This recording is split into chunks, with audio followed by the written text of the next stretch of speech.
Hey everybody, my name is Ray Preston. I am the head of sales here at Flippa.com. I am with a wonderful entrepreneur, founder and owner of OnlineMedCerts.com. Karen, thanks for joining me today.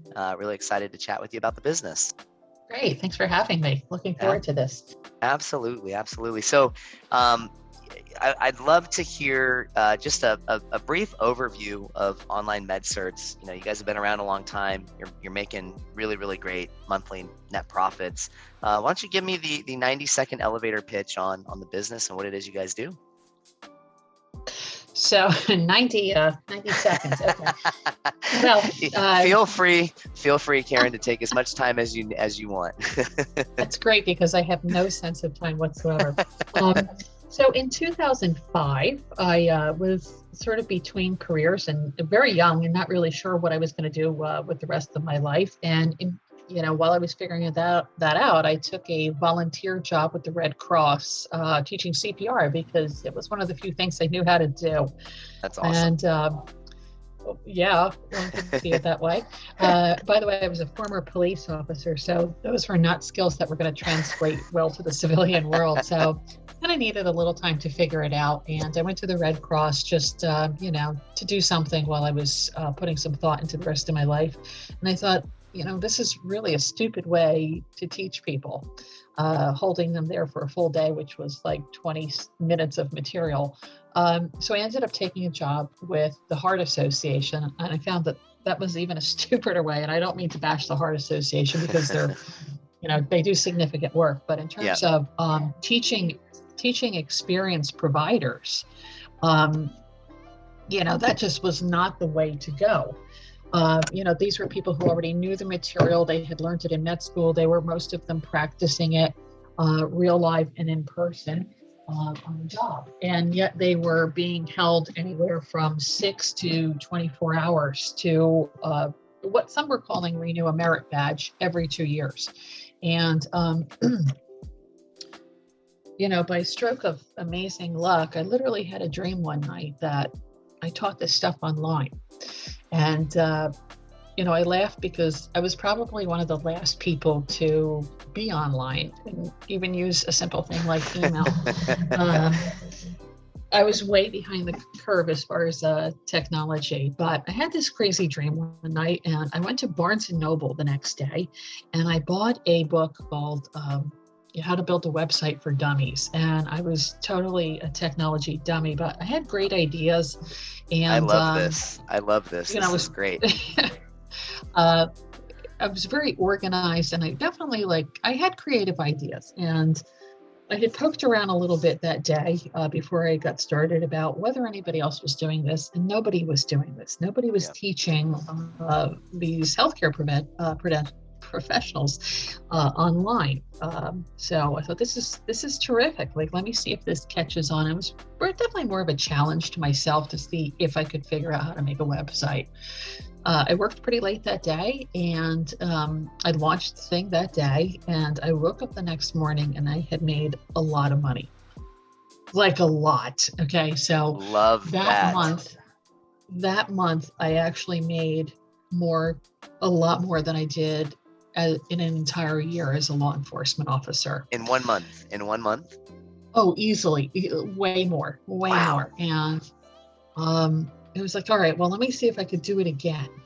If I could do it again, it might be real. And I did it again, and I did it again, and I did it again. And I'm like, I'm onto something here. So, I cruised along with this really hideous, ugly website that I built, oh my God, it was like the worst looking thing, but it was making insane money. It made and money. That was all that mattered. And I got a lot of referrals from people that really loved what I was offering. And of course, I got calls from people telling me I couldn't do that. And there was nothing that said I couldn't do it. And I was doing it, and I kept doing it. So, we went through a few iterations of the website to look certainly a lot more professional than what I had built. And, flash forward, here we are 16 years later, 16 years in an industry that I created, which is phenomenal. that is absolutely phenomenal. And I've definitely heard some great stories in my Flippa career, but this is one of the better ones. This is awesome. Now, as far as you've been doing this for 16 years, right? You've obviously you've made money doing this. Why are you looking to sell? Okay, well, that's the obvious question. If it's so great, why am I looking to sell it? 16 years ago, I was 16 years younger. I had two very young kids. My kids were 6 and 11, I believe. I was generally supporting them on my own and needed a lot of money, was living in an expensive community, and they were not cheap kids. This past year, my daughter graduated from law school at one of the top schools in the country. My son is graduating business school from one of the top schools in the country this May. She started a phenomenal job already. He's already secured a phenomenal job. I'll be turning 55 in a few months. If you want to do the math work on where I was when I started this, I'm in a really different place.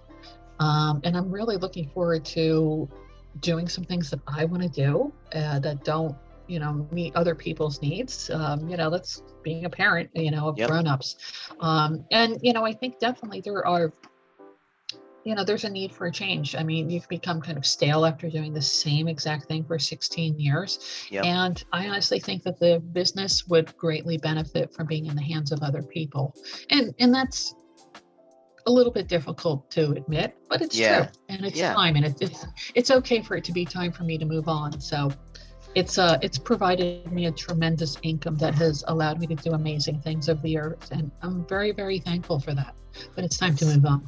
That is a great reason to move on. And there are so many great pieces to this business. I'm looking at a handful of these things, and I'd love for you to expand. So no inventory, no employees, deals in renewable products. You have 20 different products offered. Obviously, there's probably room for the next person to come in and add to that potentially, right? You've got thousands in a customer list, and it's pretty passive, right? It's pretty passive income. How much for a new person to come in, right?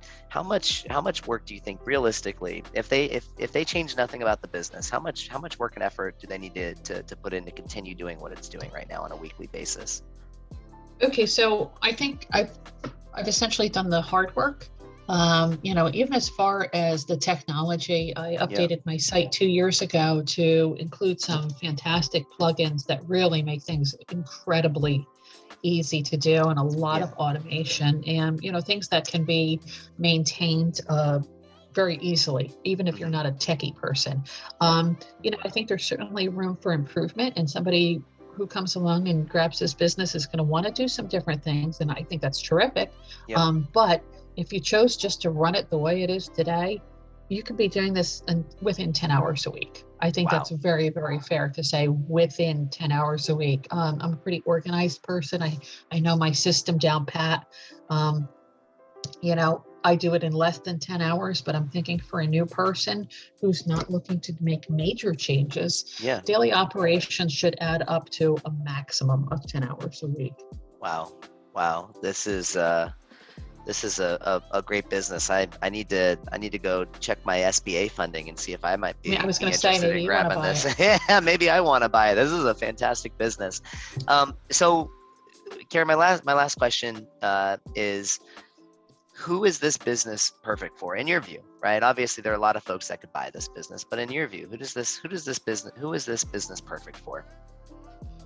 I have thought about that a lot, and it's an interesting business. Even when I try to select a category, when I'm, even doing this listing, I'm really at a crossroads between med, tech, and education. The interesting thing is you need no expertise in any one of those things. I think this is probably best for somebody with a marketing background, because it definitely could benefit from some marketing expertise getting behind it and getting the word out. I see that as being best fit. tech. Second tier, I would say, I don't know. Somebody that wants to make money. Somebody that wants to make money, that doesn't want to work a lot. Yeah. I mean, isn't that everybody? Somebody that Yeah. wants to make money and not work a whole lot. that's But a background in marketing would be fantastic. Yeah. A little bit of tech. Yeah. Or even just a willingness to learn a To couple learn. simple apps, and you're good. Well, I mean, if they follow in your footsteps, 16 years ago, the building websites for dummies. I mean, there's that's what a story. I love that, Karen. That is you've built a great business from starting out with figuring out how to do it and bootstrapping yourself. So, Karen, I really appreciate your time chatting with me today. Everybody, OnlineMedCerts.com. Give this a look. There's a lot of opportunity here, and I think there's a lot of growth potential as well. A lot of opportunity here. Karen, thank you so much for joining us today. Thank you for having me.